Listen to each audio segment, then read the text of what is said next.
I remember the hum of the band before I remember my father's face. Brass instruments tuning the echo of boots against polished floors, the soft laughter of officers who had already loosened their collars. It was March 2024, Norfolk Navy Yard, the hall glittering with retirement medals and polished glass. I arrived quietly, uninvited, the Atlantic wind still on my uniform. Commander Dana Keating walked beside me, silent, understanding that this wasn't about reunion but closure. The name Colonel Patrick Callahan gleamed on the banner above the podium. My father stood there, silver hair sharp against the blue backdrop, the crowd waiting for his final words after 32 years of service. He had always loved stages. He scanned the room and his eyes caught me for half a second. No nod, no acknowledgement, just a measured pause and the faint twitch of a smirk. When he began his speech, the first words were about legacy, about command, about sons. He spoke of Michael, my brother, the man who never finished basic training, but inherited every ounce of his approval. The audience laughed at stories of discipline and courage. Then he looked in my direction, pretending to notice me for the first time. "My daughter's here," he said lightly. "She writes memos, not orders. Maybe one day she'll make something of herself." Laughter rippled again, polite, thin. The kind of laughter people give when they sense cruelty but choose comfort. I felt Dana's hand tighten slightly beside me. I didn't move. I had spent 25 years learning the value of silence in rooms like this. My father raised his glass satisfied, turning toward a group of SEAL veterans near the front row. Then the air changed. A voice, deep and precise, cut through the noise. "Permission to approach, sir." It was Commander Ryan Hale. He stepped forward from the crowd in his dress blues, the same man who once led SEAL Team 7 in the Pacific. The room shifted, murmurs fading. My father frowned, unprepared for formality from someone he had once commanded. But Hale didn't look at him. He walked past him, directly toward me. His boots struck the marble in rhythmic certainty, each step deliberate. When he reached me, he stopped, drew himself to full height and saluted. The sound of his palm meeting his brow echoed like a rifle crack. "Admiral Callahan, ma'am," he said clearly, voice carrying through the hall. "It's an honor to serve under your leadership." The words hung in the air for a long second that seemed to stretch across every year I had been dismissed, doubted, diminished. The crowd turned, hundreds of eyes following his salute to me. Some whispered, others froze mid-drink. "She's an admiral," someone breathed. My father's hand trembled. Glass halfway to his lips. He didn't drink. He didn't speak. He just stared as the SEAL commander held the salute. I returned it slowly, the light from the overhead fixtures catching the medals across my chest. "At ease, Commander," I said evenly, "and thank you for your service." My voice didn't rise. It didn't need to.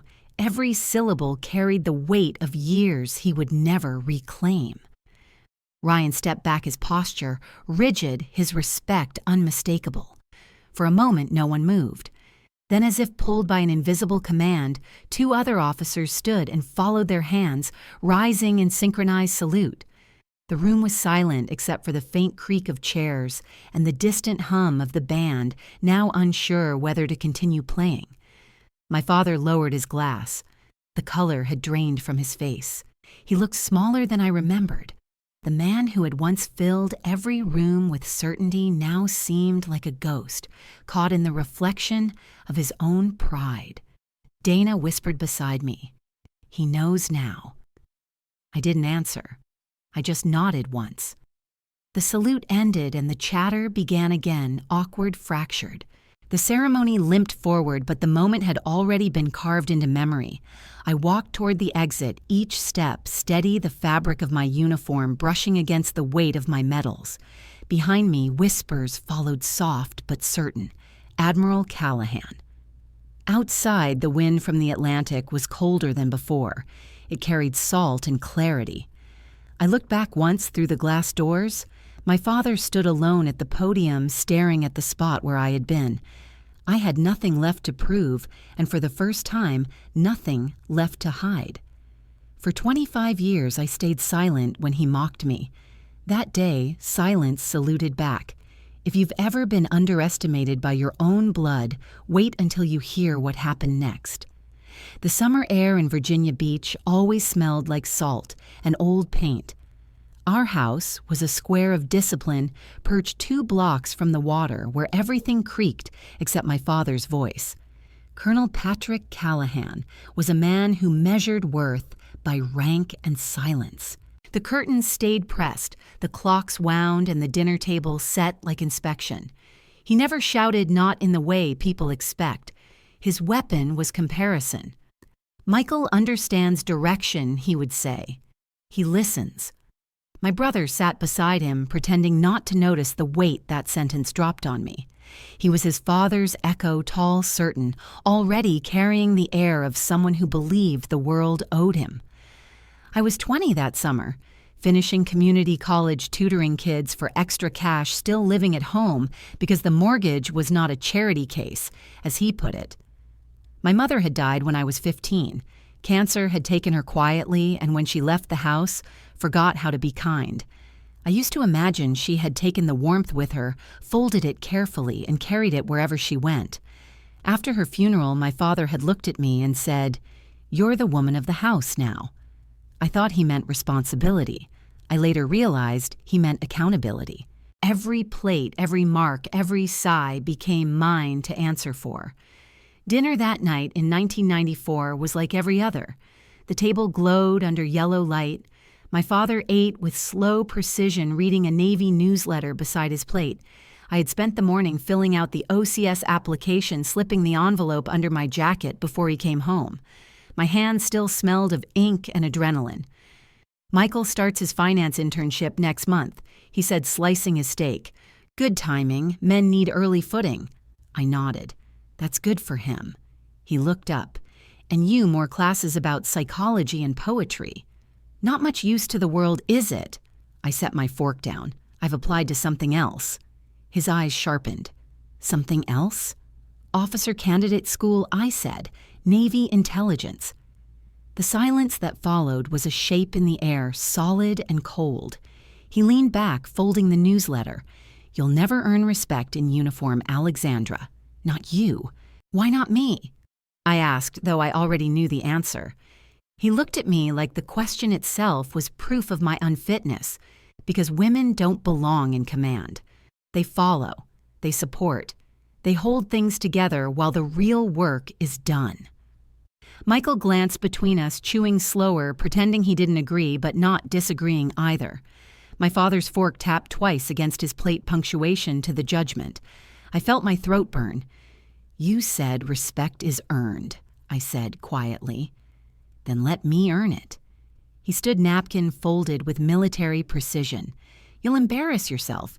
You'll embarrass this family. End of discussion." Then he left the table, his chair scraping against the floor like a warning. The kitchen clock ticked into the quiet that followed. Michael cleared his throat. "He just wants to protect you." "No," I said. "He wants to define me." That night, I sat by my window looking out at the streetlights reflecting off parked cars. The OCS letter was sealed in my drawer, ready for morning mail. I traced the edges of the envelope and thought of my mother's handwriting on old birthday cards. She had once written, "You have his eyes, but my stubbornness. Use it well." Maybe this was what she meant. A week later, the acceptance letter arrived.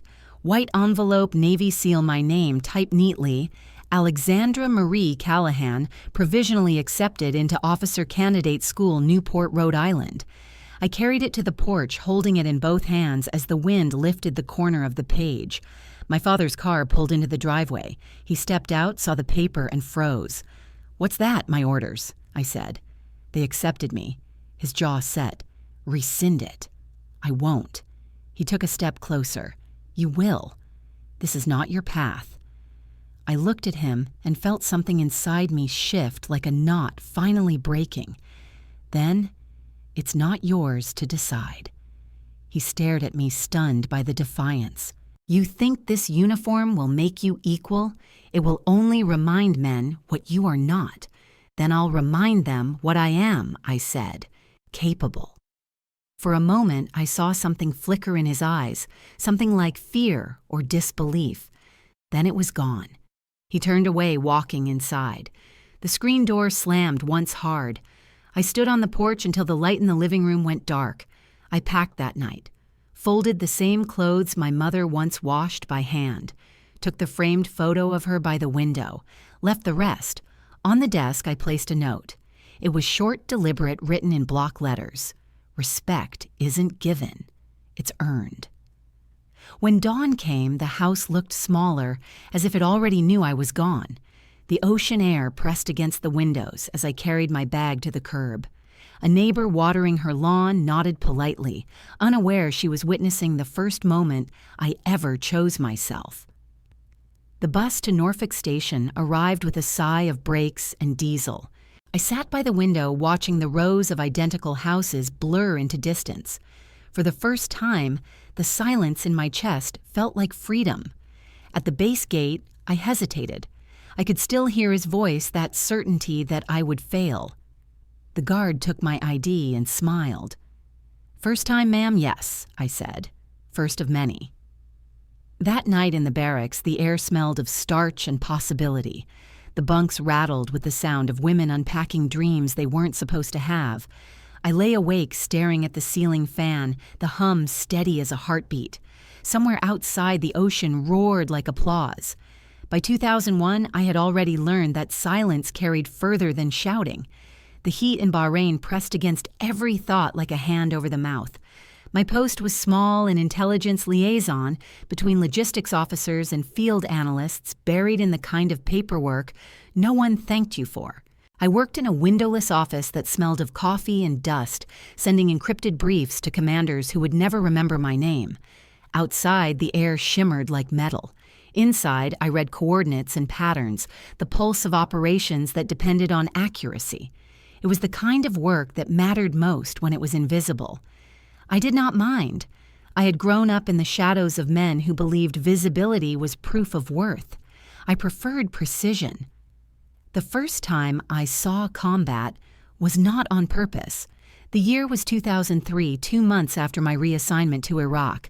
I had been stationed at a forward operating base near Basra, translating intercepted transmissions and reviewing satellite data. The siren started mid-afternoon, a sound that could split bone. The blast followed seconds later, a concussive wave that threw papers and light into the air. When I opened my eyes, the ceiling panels had fallen.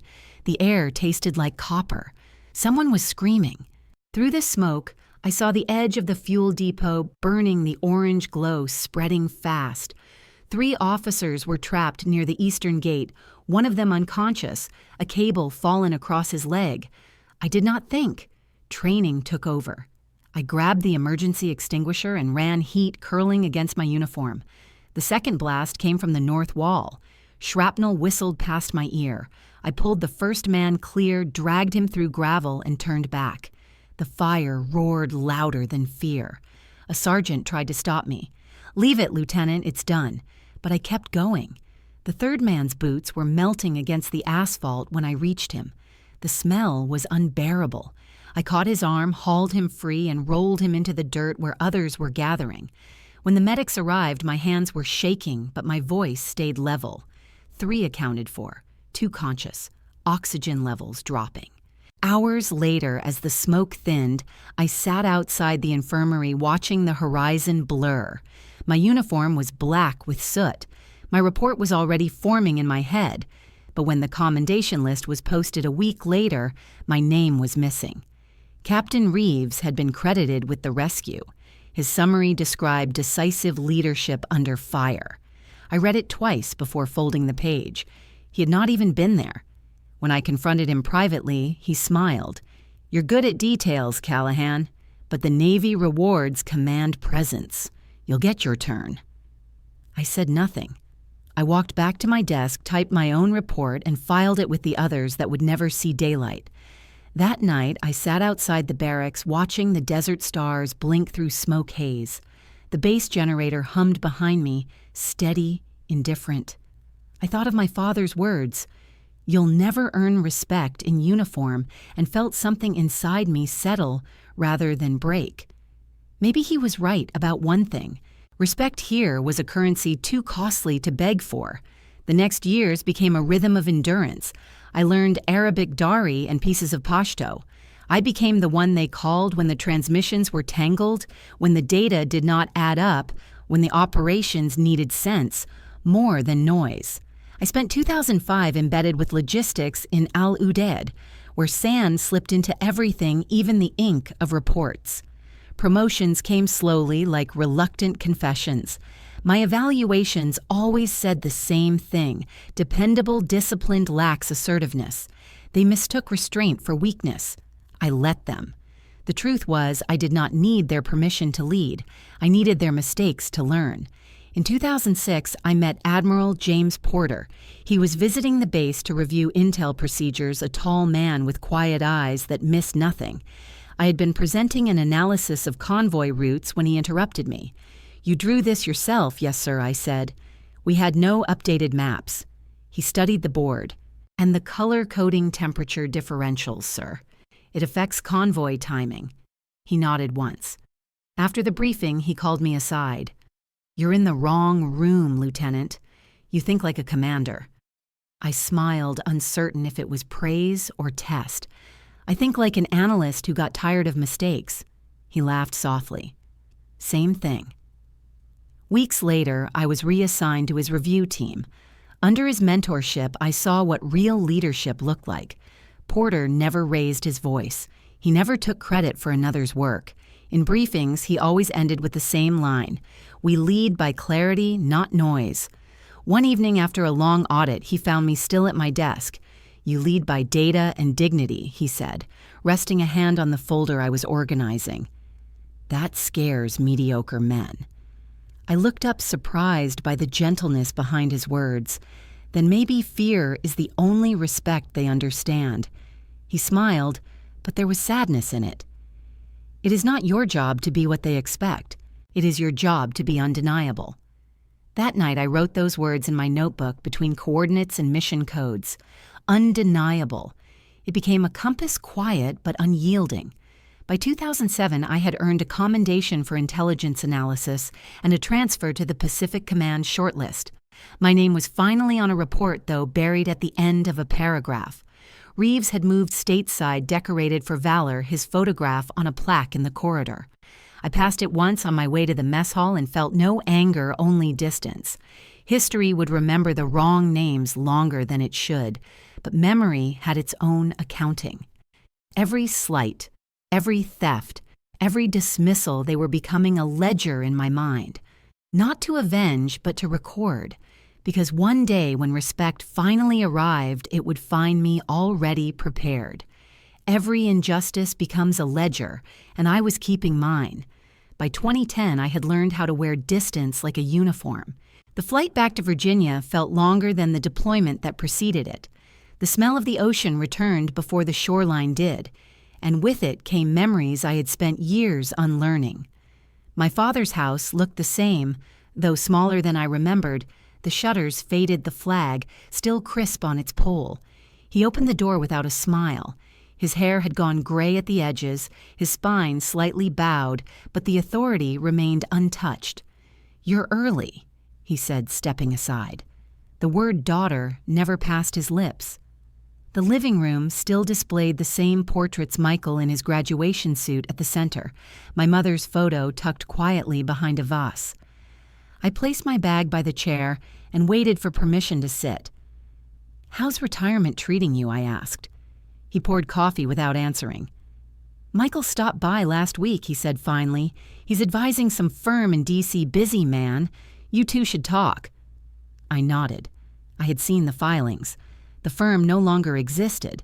My brother had been unemployed for months, living on the residue of our father's approval. I reached into my bag and set a small velvet box on the table. "This came through last month," I said. "Meritorious Service Medal for operational intelligence under Admiral Porter's division." He looked at it as if it were a trinket. "They hand those out like candy now." The sentence landed softly but carried the same weight it always had. Dismissal disguised as conversation. I nodded again, unwilling to argue for worth. Still, I said it meant something to me. He sipped his coffee, eyes already turning toward the window. Michael's thinking of buying a house near Chesapeake. I told him he could use the old savings account if he needs to. You remember that one? Yes, I said. It had once been my college fund. The silence stretched until the clock on the wall became too loud. I stood. I should get going. Early flight tomorrow. Stay the night, he said, not looking at me. The guest room's clean. No, I said. I'll be fine. He nodded once, relieved, rather than disappointed. Outside, the air was heavy with summer humidity.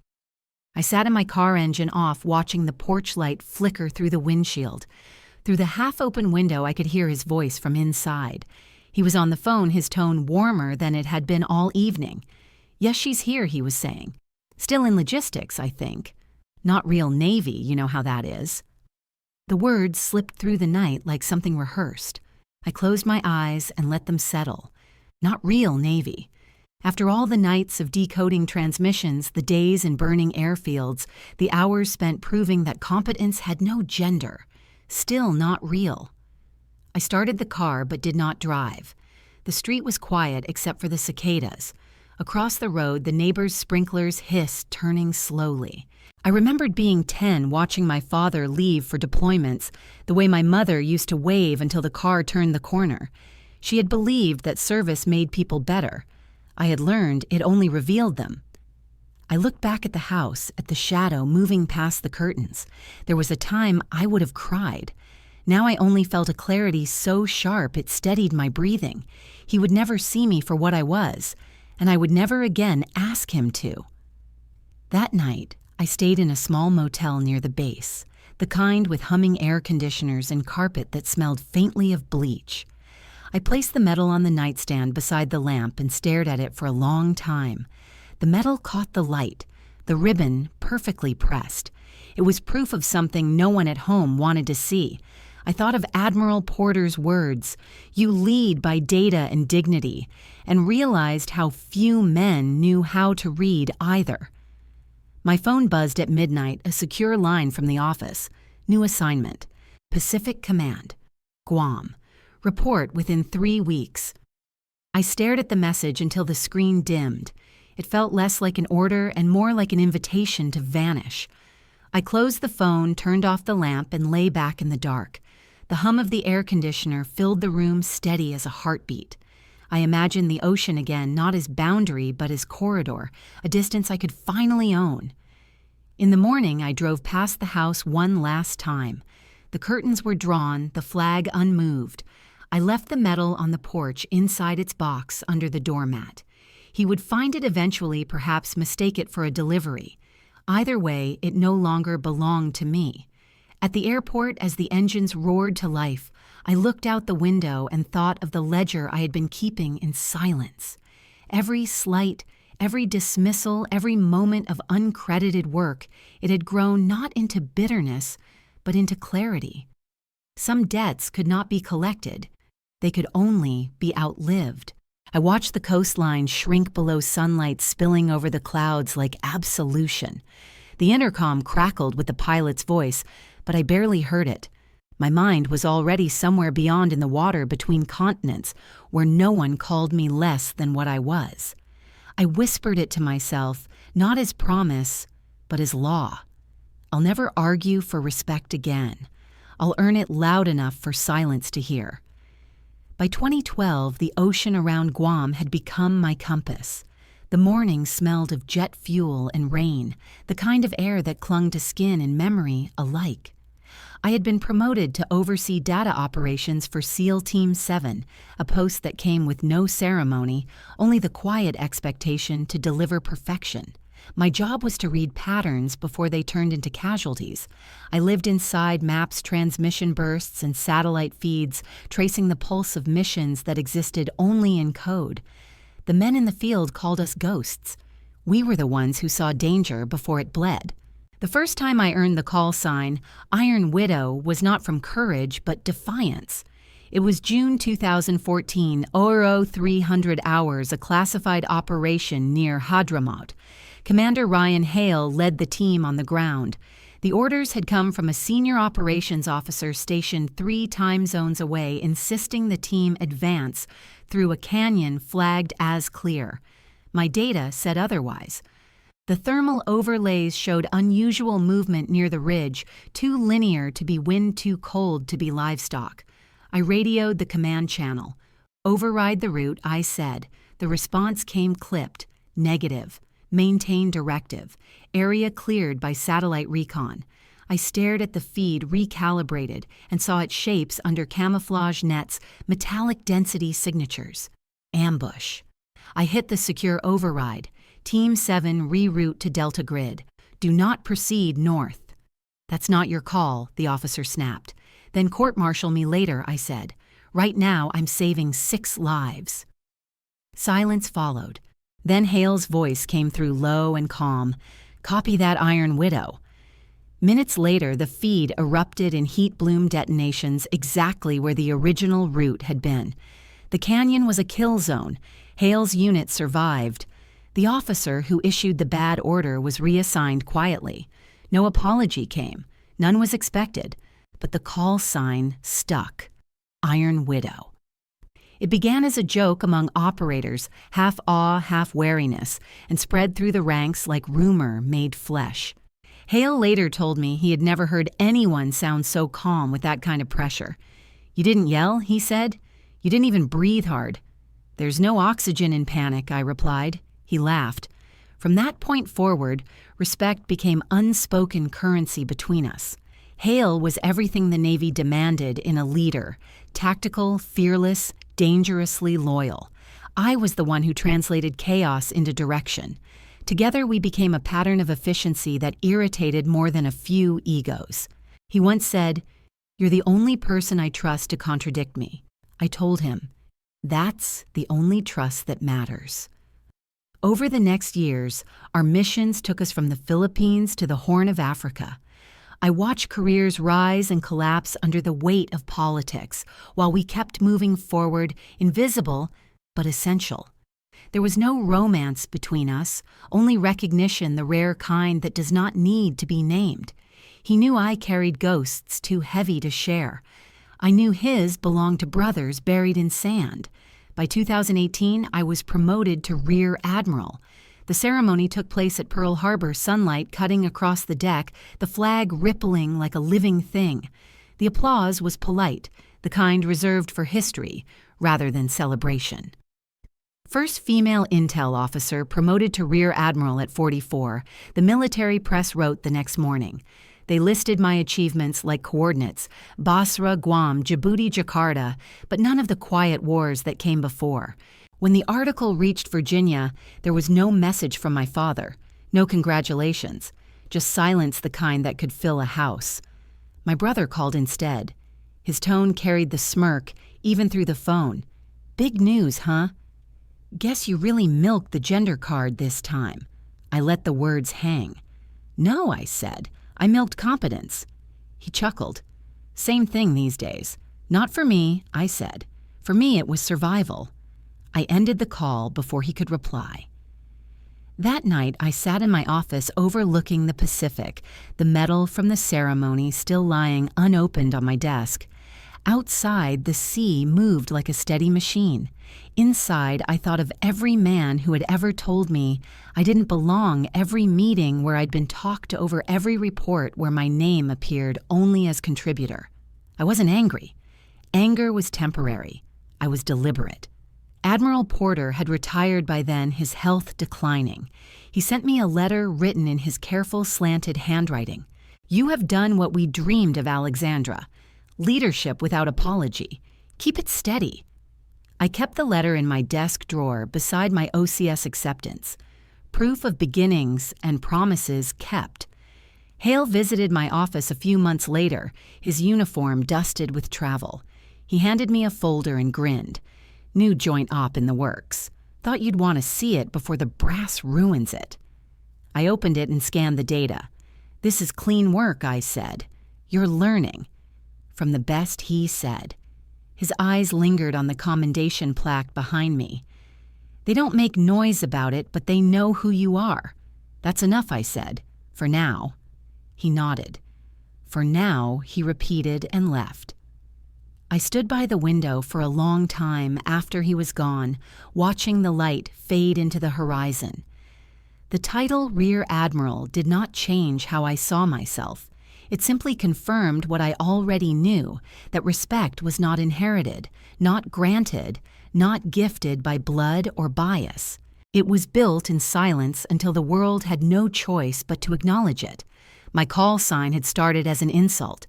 It had become a name that carried weight. Iron Widow. To some, it meant the woman who defied orders. To others, it meant the officer who never flinched. To me, it meant survival, refined into purpose. The night air was thick with rain when I finally stepped outside. Somewhere across the Pacific, the teams I had guided were moving through shadows, trusting a voice they would never see.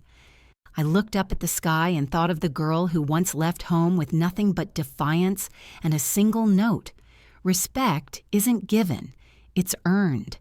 Decades later, it was still true, and now finally it was visible. The retirement invitation. It was early March of 2024 when the message arrived on my phone short and without ceremony. Retirement ceremony Saturday. Optional attendance. The words sat on the screen like a shrug. No greeting, no warmth, just a time and a place offered, as if I were a passerby who might wander in out of curiosity. I turned the phone face down, let the quiet of my office return, and watched the gray light over the water thicken as the afternoon settled. Norfolk carries a particular kind of stillness before rain. It softens edges, makes even the cranes look contemplative. I could have ignored the message. I had ignored many before it. Yet the word retirement tugged with a finality that felt like a door closing whether I chose to stand in the frame or not. Closure is a quiet hunter. It tracks you across years and finds you in the most ordinary hours. I picked up the phone again and read the 3 short lines until their edges dulled. Optional attendance. I thought of the first time I had stepped through a Navy gate, the weight of a borrowed duffel on my shoulder, the sound of my father's chair scraping across tile when I told him I had been accepted. He had said I would embarrass myself. It had taken me a quarter century to understand that his prediction was a confession of his limits, not mine. I replied with a single word, noted. The week narrowed to practical details. I sent a brief to Dana, who had learned to read between my sentences. I ordered a small bouquet from a shop near Ghent White Lilies, with a single blue iris, not an apology, not a plea, only a courteous mark of the occasion. The clerk asked if I wanted a card. I said no. On Saturday, I dressed in full uniform, ribbons set straight, medals clean, shoes bright enough to carry the room's reflection. In the mirror, my face looked calm in the way old trees look calm, lines where years had weathered me, and a steadiness that came from knowing those years had not been wasted. Dana knocked once on my door and stepped in. She never filled silence with advice. She had the respect to let me breathe. She checked my collar, then my sleeve. Her finger paused at one ribbon as if taking inventory of a language she had helped me earn. "You do not need to do this," she said. "I know I said. That is why I am ready." She was quiet for a moment, then nodded. "If he still cannot see you, others will." I met her eyes. "If he still cannot see me, others will." We drove along the water toward the Navy Yard. The clouds had settled low enough to touch. The parking lot was already filling, men in suits, women in careful dresses, a handful of uniforms that had been pulled from closets for one more day of service. The hall smelled of polish and the thin sharpness of champagne.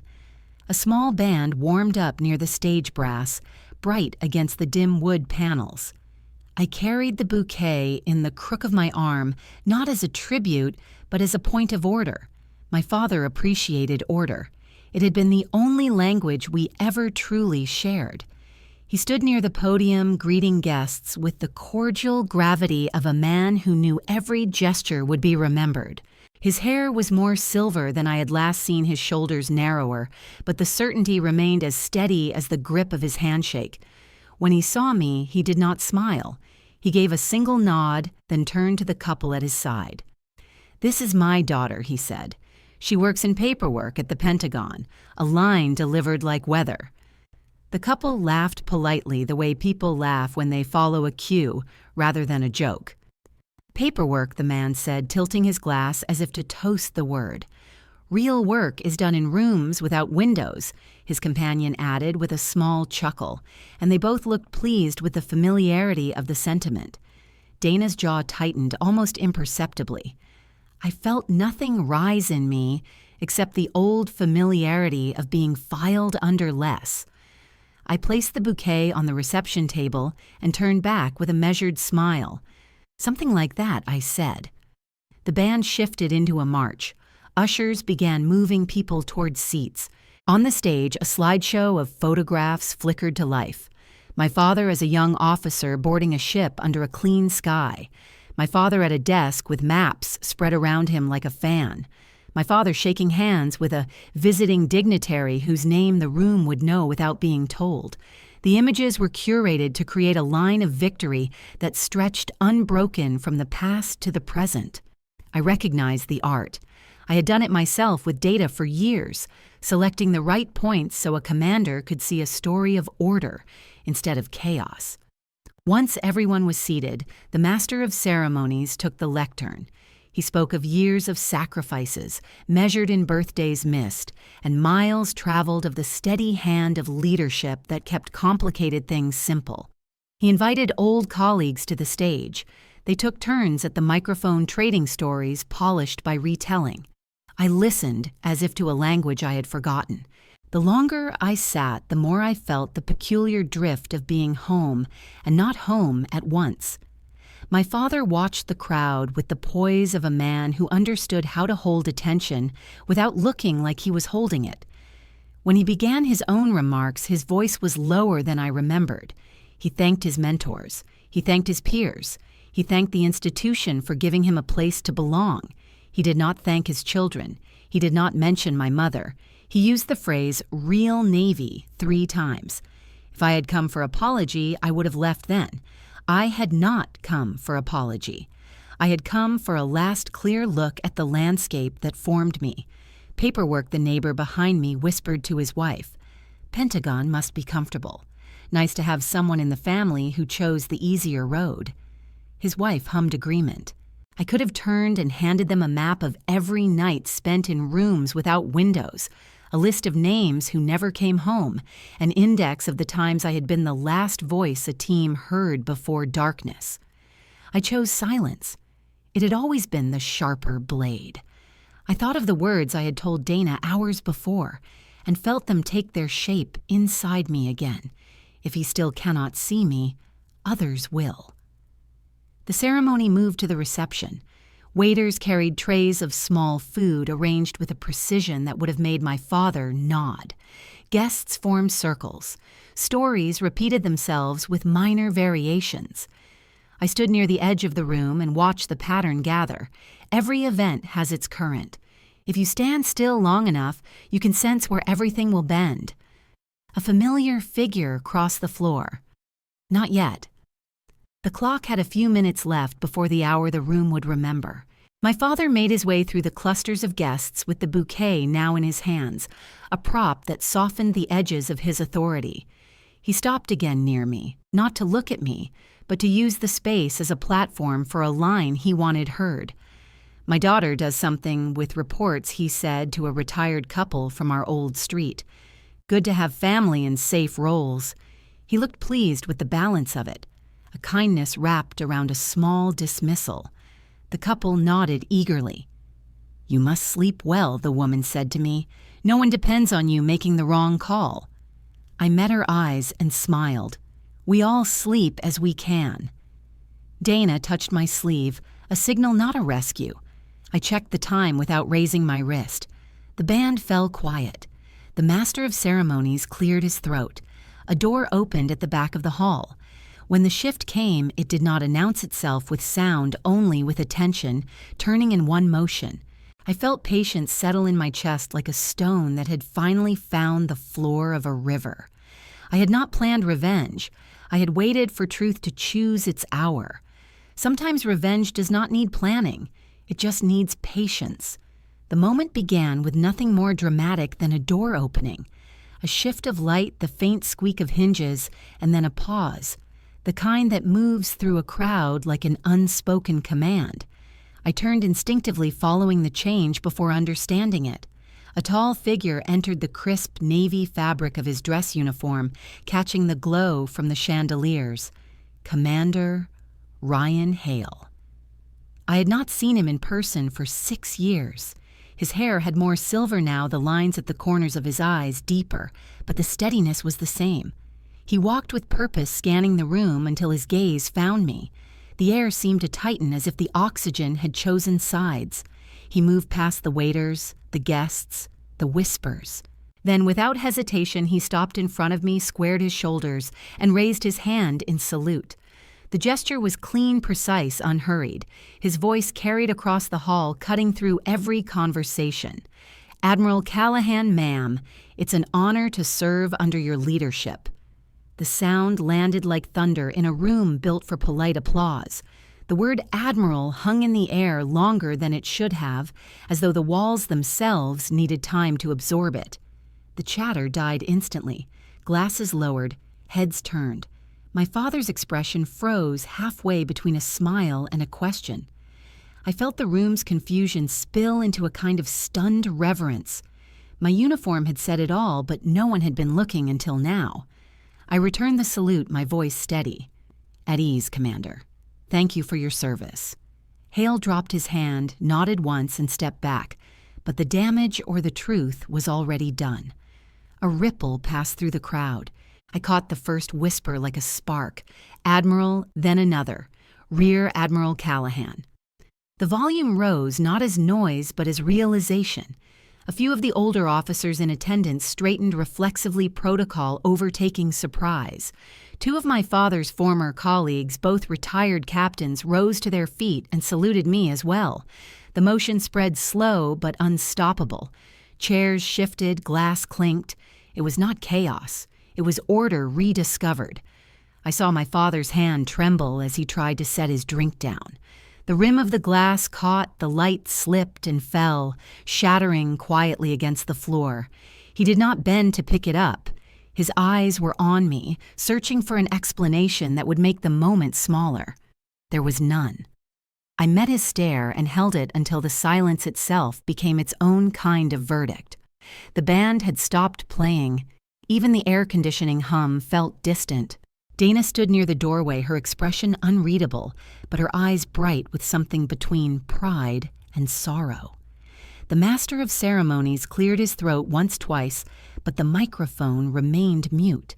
Hale stepped aside, letting the attention settle where it belonged. I took a slow breath. My voice was calm when I spoke, meant not to echo, but to endure. My father taught me to respect rank. Tonight, I'm grateful he taught me how it's earned. The words were not scripted, but they landed with deliberate precision. A few people exhaled audibly as though the room had been holding its breath since the salute. My father's mouth opened, then closed again. He looked smaller, somehow, not from age, but from the sudden absence of certainty. The uniform had always been his armor. Now it was mine. The same fabric, different weight. I stepped forward, extended my hand to Hale. "Thank you for reminding us of what service looks like, Commander." He shook my hand firmly. "The honor is mine, Admiral," he said quietly. Then he turned and joined a small group of officers near the back, leaving the spotlight behind him. The ceremony stumbled forward. The master of ceremonies mumbled through the closing remarks, voice cracking slightly, as if afraid to compete with what had already happened. My father remained seated, eyes distant, his fingers tracing the rim of the tablecloth. When the final applause came, it was hesitant, fragmented, unsure whom it was meant for. I felt the heat of the lights against my face, the weight of medals against my chest. I had worn them countless times before, but never had they felt so heavy with meaning. I turned toward the exit, the whispers trailing me like a current. Behind me, someone muttered I had no idea she was, and then silence again. Outside, the night air hit like cold water. I stood under the awning for a moment, breathing, listening to the muffled confusion still alive inside the hall. Dana joined me, her shoes clicking softly against the stone. "You planned that," she said. I shook my head. "No, I just stopped hiding." She nodded. "Sometimes that's the same thing." I looked back through the glass doors. My father was still sitting, staring at the floor, surrounded by people who no longer knew what to say to him. He had spent a lifetime teaching others to salute. Tonight, one had shown him how it felt to earn it. The irony was not cruel. It was symmetrical.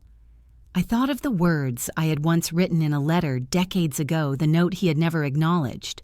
Respect isn't given. It's earned. Tonight, it had returned home, wearing full dress whites. As I walked toward the car, the wind lifted faint strains of the band, restarting inside a melody too late to cover what had already changed. I opened the door, paused, and looked back one last time at the glowing hall. For years, I had believed that silence was submission. Now I understood it could also be strategy. Respect was never his to give. It was mine to command. After the salute, the phone rang before I reached the Chesapeake Bridge, and I knew it would be him.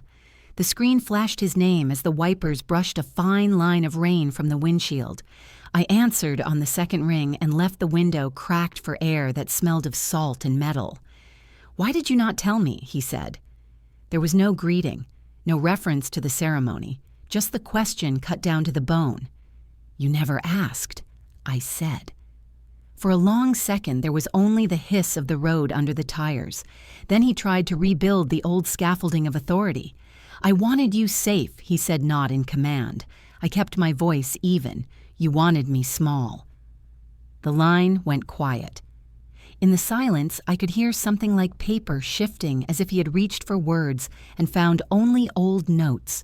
"You have always twisted things," he said finally, soft and tired, not with anger, but with the dread of a man who had discovered that his map was wrong. I wanted to say that I had bent nothing, that the truth had simply grown where he could not see it. Instead, I repeated the only answer that mattered. "You never asked." He said my name as if it might bring me closer. "There are things you do not understand. There are rooms where men have to carry the weight so that others do not have to." I pulled off at a turnout and let the car idle. I could feel the pressure in his voice, not as care, but as habit. "You taught me to carry weight," I said. "You just did not expect me to carry it farther than you." The rain deepened.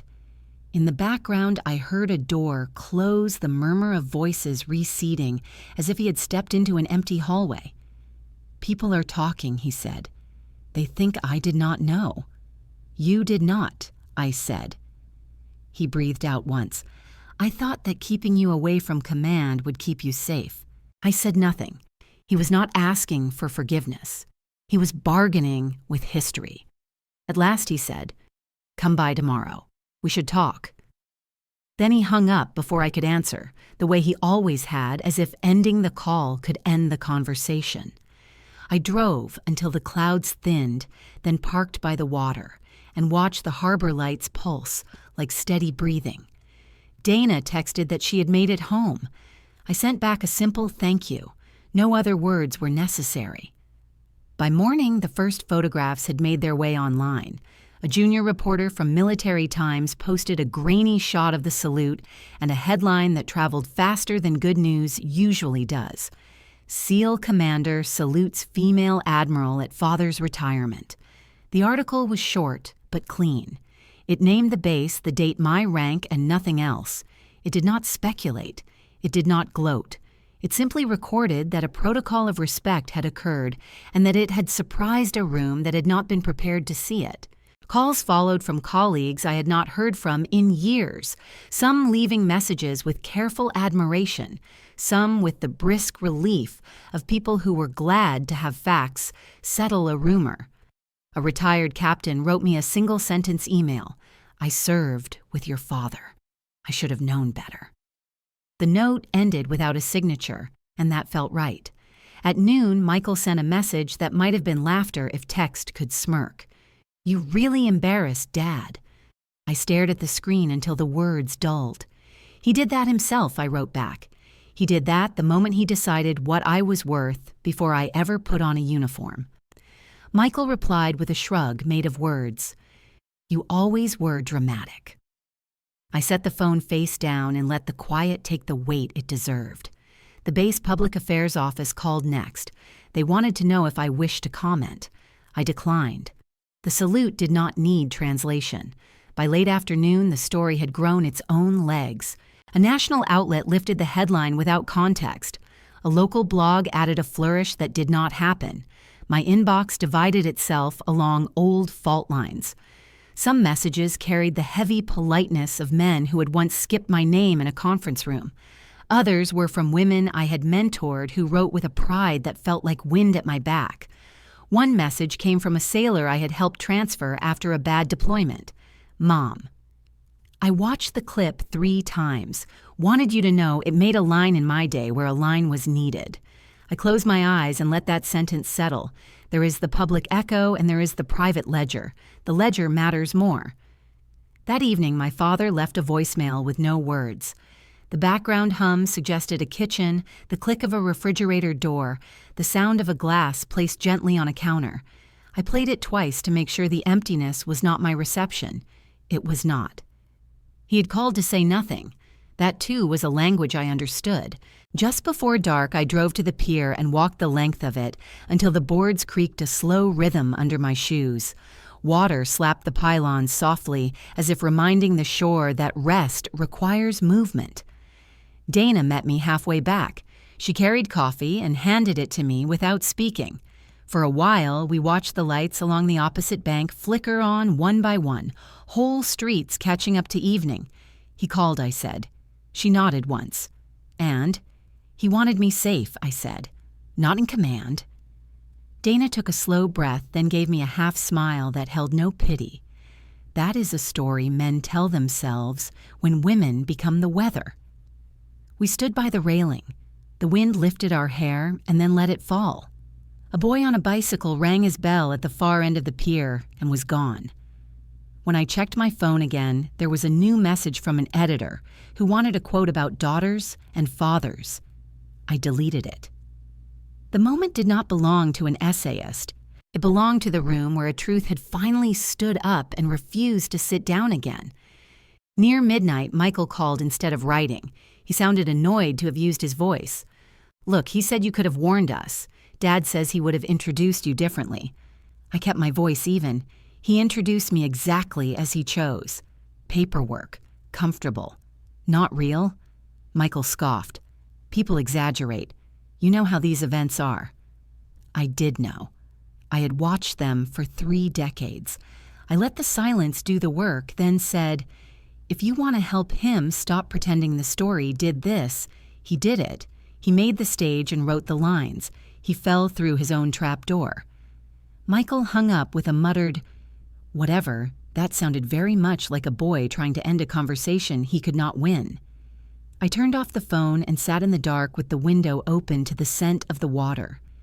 Fatigue came slowly, not as collapse, but as release. The morning would bring smaller aftershocks.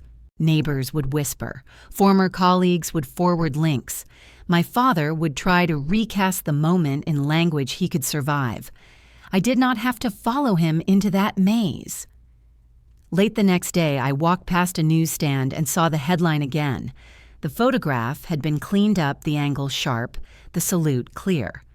I bought the paper and folded it once, then slid it into a file at home under a tab with no name. It was not a trophy. It was a record. A week later, my father asked to meet. We chose a bench on the boardwalk rather than a table where knives are offered and habits return. He looked older than the photograph on the program. He held his hat in both hands. I waited. After a while, he said, "I did not know how to be proud of you. I knew how to be proud of the idea of you." I did not answer. He stared out at the water. "I wanted you safe. he said again, small this time, without the old authority. I let the quiet stand between us like a third person. Then I said, safety is something you extended to your son. You tried to deny it to me and called it love. His mouth tightened. He nodded once very slowly. I stood first, and he understood at once that the meeting was over. He left without looking back. I walked toward the pier where the wind had a clean edge. Peace is not the same as silence. It is the decision to let truth speak at its own volume. If you have ever had to choose between peace and truth, you know which one lasts longer.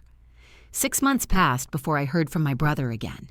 The seasons in Virginia had turned the air sharp and salt-heavy. I had just returned from a briefing at the War College when the call came through his name, flashing across the screen with the same impatience it always carried. I answered out of curiosity, more than concern. He did not waste time on greetings. "Dad is sick," he said. "The house might be foreclosed." There was a pause, practice designed to sound reluctant. He said, "You owe him." I let the silence stretch until it became uncomfortable. Then I said, "He taught me never to expect handouts." I could almost hear his jaw tighten. "This is different," he said. "The bank wants a guarantor. They are threatening to take the property. You could sign one document and fix everything." I leaned back in my chair and looked at the framed map on my wall, the routes of past deployments marked by faint red lines. "Respect cannot be demanded," I said. "It has to be earned. You want me to rewrite that lesson now?" His voice grew smaller. "He is not well. He says he just needs time." "I have given him 30 years, I said. "How much more time does he need?" The conversation ended with a click, not of anger, but of recognition. He knew the line he had crossed had been marked long ago. The next morning, a courier delivered an envelope thick with documents. The bank letterhead was printed in cold ink, the numbers clean the debt heavy. A note from Michael was clipped to the top. "Sign here, and we can all breathe again." I read every line carefully, then folded the papers and placed them back in the envelope. No one learns to swim by being rescued. I left it by the door for return. That evening, I received a second envelope, smaller, handwritten. My father's script was still sharp, though slower. The ink pressed too hard on certain words. "Maybe I was wrong," it began. "You made something of yourself. I wanted to protect you, but perhaps it was myself I was protecting." The next sentence wavered. I thought command would change you, make you cruel, but maybe it was me who forgot what command means. I stopped reading. There are letters that do not deserve to be finished. I folded it once and set it aside. Later that night, I walked down to the dock near the house, the water black and full of small sounds. The wind carried the smell of pine and engine oil, the same scent that had followed me through every base, every hangar, every waiting room where men had spoken of bravery as if it were currency. I thought of the house my father was about to lose, the mortgage, the debts, the pride that had always cost more than he admitted. There had been a time when I might have intervened not for forgiveness, but for order. Now it felt like tampering with justice. The bank did not owe him loyalty. Neither did I. By morning, the news reached me through Michael. The house had been sold to cover arrears. He sent a message filled with outrage, all directed outward. "You could have stopped this." I typed a single reply. "I already did once." He did not answer. The next week brought more headlines about the ceremony still circulating through smaller papers and forums. The photograph had become its own parable about legacy. Some praised it as poetic. Others called it cold. I read none of them. Stories take the shape the listener needs. Mine had already found its ending. One evening, while sorting old files, I came across the first letter I had ever written my father, the one I had left on the kitchen table the day I joined OCS. "Respect is not given, it is earned." The handwriting looked young, too careful, the ink smudged where my hand must have trembled. I placed it beside the new letter, the one that began with, "Maybe I was wrong." The symmetry was almost mathematical. I realized I felt no triumph, no bitterness, only the slow settling of balance. The years between those letters had not been wasted. They had built the distance required for truth to be seen clearly. I burned the new letter in the sink, watched the paper curl and lift the ink, turning to smoke that disappeared before the guilt could take form. Some apologies are too light to lift the weight of decades. Dana called later that night. I could hear music in the background, the low hum of conversation. "He reached out, didn't he?" she asked. "Yes. And he said he was wrong." "That's something she said." "It is," I replied. But it came too late to matter. She was quiet for a moment. Then she said, "Maybe that's what justice looks like sometimes. Not a verdict, just an ending." I smiled. Maybe. The following week, the Navy invited me to give a lecture on adaptive leadership. I opened with a single line from Admiral Porter's old notes. "Power, when earned, requires no explanation." When I finished, a young officer asked if I believed respect could ever be restored after being denied. I told him the truth. Respect can be rebuilt, but only by those who no longer need it. The room went silent for a long second before the applause began. That night, I stood on my porch overlooking the dark water, the sound of waves folding into each other. Somewhere across the bay, the house that had been my father's now belonged to strangers. I imagined the porch light flicking on new footsteps crossing the threshold, a family unaware of the history their walls held. It did not make me sad. It made me free. In the quiet, I found something close to peace, not the fragile kind that depends on forgetting, but the steady kind that comes from no longer explaining who you are. The tide moved in slow rhythm below, unhurried, indifferent, complete. The public reckoning. The invitation arrived in a white envelope that felt heavier than its paper. The seal of the Department of Defense glinted in the corner, the script formal and certain. A celebration of women in uniform would be held in Washington D.C, a ceremony to honor service that had often been rendered without applause. My name appeared in the program with a brief note beside it. Keynote remarks by Rear Admiral Alexandra Callahan. I read it twice and set it aside, letting the quiet of my study hold the words until they became ordinary. The morning of the event, I woke before dawn and stood by the window as the pale light found the river. In the glass, I could see my reflection layered over the water and the low outline of the city I had served for years without asking it to serve me back. I dressed in full uniform and pinned each ribbon where it belonged, every color, a sentence from a chapter that had almost been lost to other names. Dana arrived with coffee and a look that needed no translation. She checked my collar as she always did, a ritual that steadied us both. When we stepped into the car, the driver greeted me by rank with a tone that was natural rather than performative. Downtown, the streets were already narrowing with barricades and camera vans. Washington wears ceremony like an old coat. It knows how to hold weight without looking tired. Inside the hall, light fell from a high ceiling onto rows of chairs filled with uniforms and dark suits and a smattering of dresses that carried the careful grace of spouses who had done their own form of service. The stage was set with an American flag and a podium whose seal seemed to breathe with the room. I could feel the hum of broadcast equipment even before I saw the red tally lights. Reporters milled quietly, their voices clipped in rehearsal, their eyes already on the story they wanted to tell. The master of ceremonies began with names that deserved to be heard out loud: pilots, medics, cryptologists, commanders. The applause gathered itself across the hour and did not feel forced. When he introduced me, the microphones brightened like small suns. I walked to the podium and let my hands rest on its edge for the space of a breath. The cameras shifted but did not intrude. I could imagine living rooms and waiting rooms and office break rooms where strangers would watch my mouth form words and decide if they belonged to them. I began where the truth would not turn sentimental. I spoke of missions that never made the news because success is quiet when measured correctly.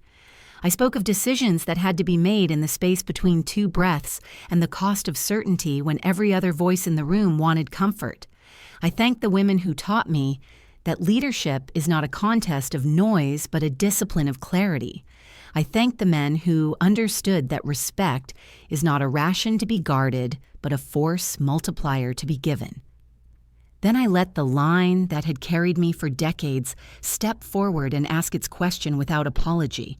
To every daughter ever told she could not lead, respect is not inherited. It is earned, built, and defended. The sentence moved through the hall like a tide and came back as silence, the kind of silence that has shape. I pictured the television in my father's kitchen, the one he kept on a small rolling cart near the counter. I could see him standing there with one hand on the chair, back watching the screen with eyes that were no longer certain where to land. Perhaps he reached to lower the volume and then thought better of it. Perhaps he looked toward the door as if someone else might enter and tell him what to think. I did not imagine him angry. I imagined him tired the way men look when a long-held belief asks to be set down. In the second row, a group of young officers sat straight as rulers. One wiped a cheek quickly and pretended it was nothing. A general in the corner nodded once subtle but unmistakable. The master of ceremonies shifted in place, relieved by the balance of emotion and order. When the cameras cut to a wide shot, the hall looked smaller than it felt. That is the tricky truth of broadcast. It reduces largeness into frames that can be carried in the hand. But the sound refused to be small. I continued without rhetoric. I spoke of a convoy rerouted by data when instinct would have taken it into a canyon. I spoke of a team that lived because a single voice refused to outsource judgment. I did not name the call sign that had followed me. I did not need to. The story had already learned to walk without it. Somewhere in Norfolk, a neighbor who used to water his lawn with the hose, cradled under one elbow, must have looked at the screen and said what he had once said to my father with a laugh. "That is Pat's daughter." This time the words would not land as a diminishment. They would ring like a late correction typed over the old line. The camera fed that traveled to national outlets clipped each sentence into a clean cut, but the room was allowed to keep the pauses that mattered. I closed by giving back the approval I had once chased. I used to chase his approval. Now I command my own fleet. I did not mean ships, I meant the work. I meant the teams who trusted a quiet directive without needing it to be loud. I meant the line of daughters behind me who would never again have to pretend that competence was a borrowed coat. The ovation began before I stepped away from the microphone. It rose in one motion, a sound too large to be contained by the hall or the feed or the carefully written captions already waiting in newsroom scripts. People stood and kept standing. The applause did not ask for more. It marked the end of a chapter and the beginning of a calmer one. When I turned from the podium, I saw Dana in the wings, her smile small and steady, the way a lighthouse never begs for attention, but insists on its function. The master of ceremonies shook my hand and whispered "thank you," as if the words were instructions. Backstage, the lights were cooler and the air less sweet. An aide pressed a water bottle into my hand. A reporter tried to catch my eye and then thought better of it. I sat on a flight case for a moment and let the world return to ordinary size. My phone vibrated with a message that had only 3 words. I saw it. No name, no punctuation. I knew it was from my father.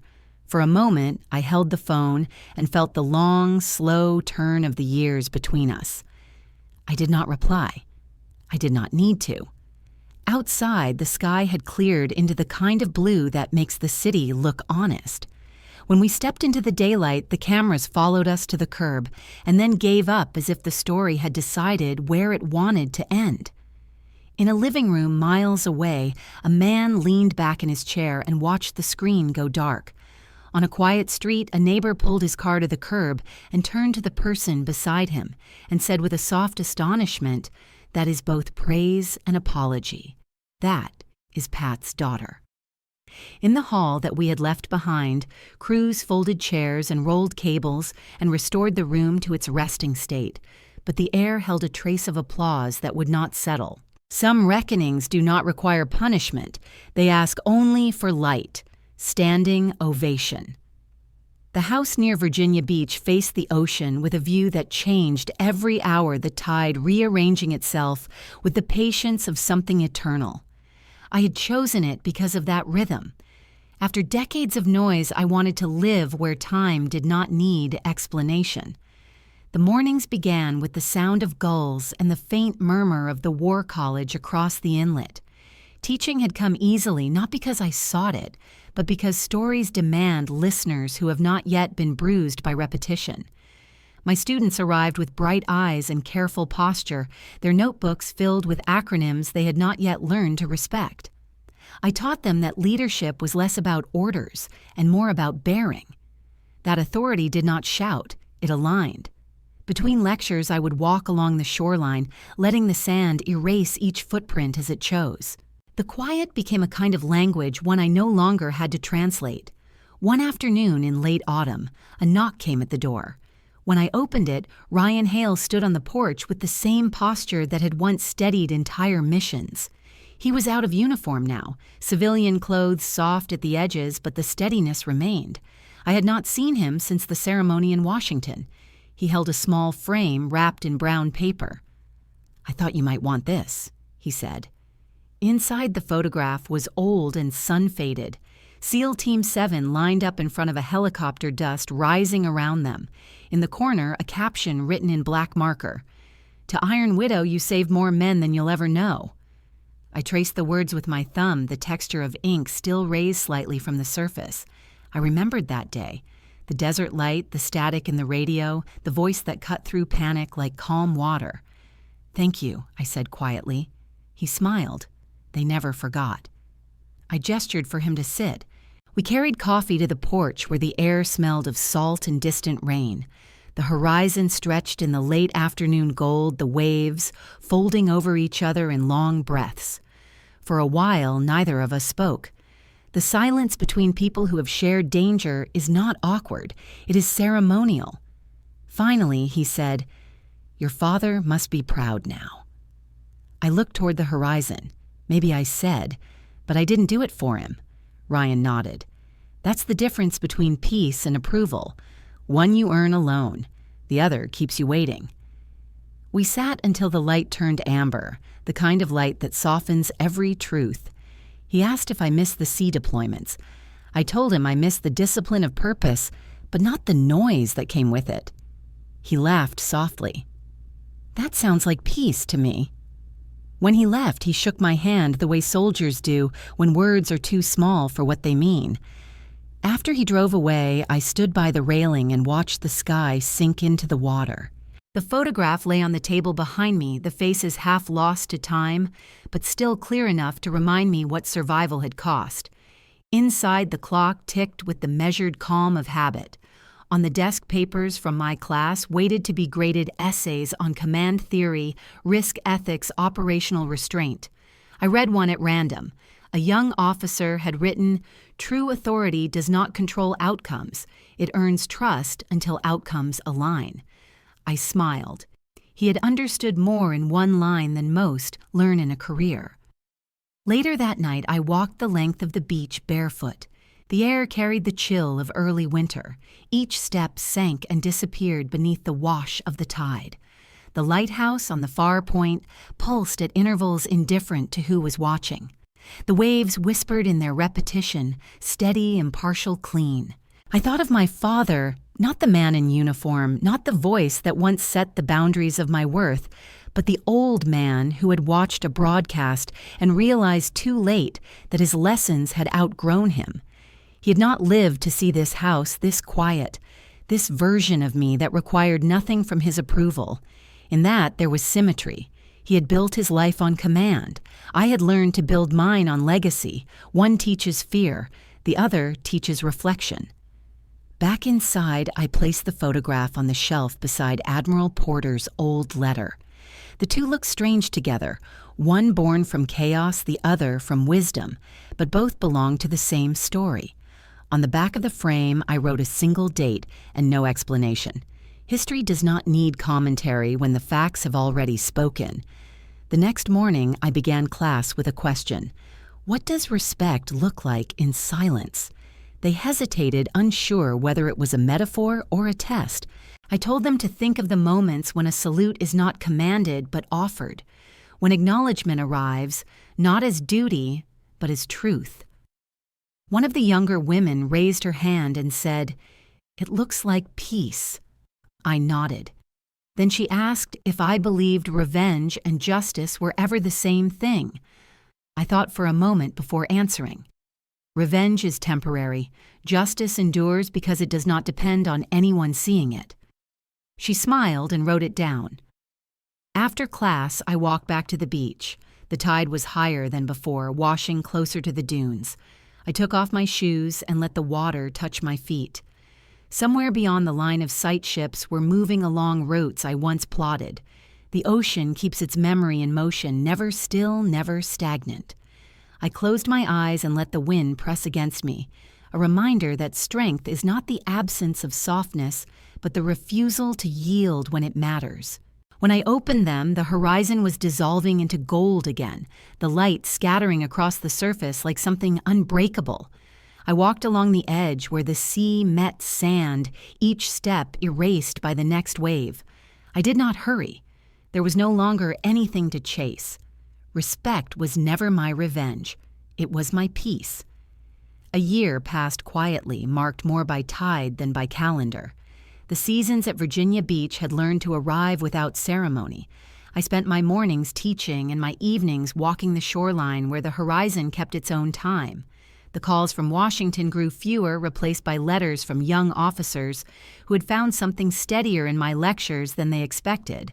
I answered them when I could, though most questions about courage could not be taught through ink. Then one afternoon in early spring, a courier arrived with an envelope sealed in heavy wax. The handwriting on the front was unmistakable, precise, even in its frailty. Patrick Callahan, my father. Inside was a letter dated 2 weeks earlier, written in a script that wavered at the edges, but still held the discipline of a man who once believed he could control the world through neat lines. "Alexandra," it began. "If you are reading this, then the tide has gone out for the last time. I have no eloquence left, so I will settle for honesty. I was wrong about what strength meant. I thought keeping you small would keep you safe.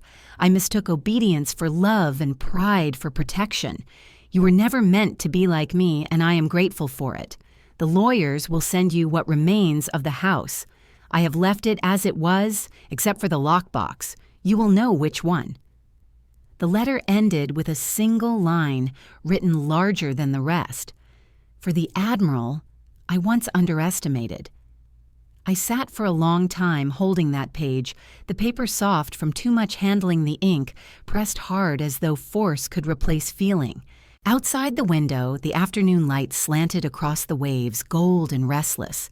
When I finally drove to the old house, the neighborhood felt smaller than memory allowed. The flagpole was gone. The porch rail rusted, the shutters faded to a dull green. The air smelled of pine and dust, and the kind of silence that follows a long argument no one won. Inside, the furniture waited like obedient soldiers at attention. On the mantel sat the photograph of him and Michael at a baseball game, both younger, both certain of their world. I did not touch it. In the corner stood the old lockbox, the one that had been in the house since my childhood gray metal, with a dent near the handle. The key had been taped to the back of the letter. The lock gave way with a tired click. Inside lay a stack of documents, his service medals, and an envelope yellowed with age. Beneath them, a smaller folded paper caught my eye. My own handwriting stared back at me from decades earlier, the ink faded but still legible. Respect isn't given, it's earned. I had written it the day I left home in 1994, when my conviction was louder than my understanding. My father had kept it all these years tucked beneath the records that defined his own worth. I unfolded it carefully, the edges thin as ash. For a moment, I saw my mother's face instead of his, her quiet strength in the way she had balanced his gravity. I realized she had believed both of us could change him through love me through distance. She had been half right. I placed the note back into the box and closed it. The sound of the latch was softer than I remembered, like a breath released after too long. I walked through each room without touching anything. The kitchen window still looked onto the same street where we had once waited for his car to appear at the end of deployments. The hallway still carried the faint smell of oil and brass polish. Memory had not aged, it had only learned to whisper. Before leaving, I opened the back door. The wind came in, easily lifting the curtain with a small wave. From there, I could see the ocean through the gap between houses, the horizon unbroken.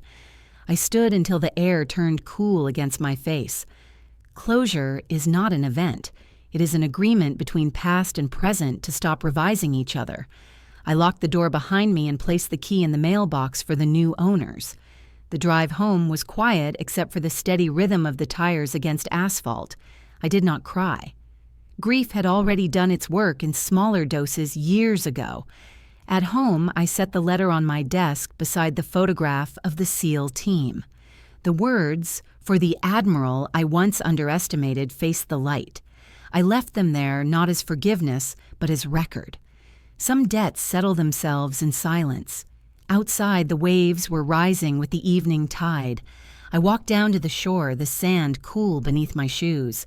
The water moved toward me and withdrew again, the same patient cycle that had outlived us all.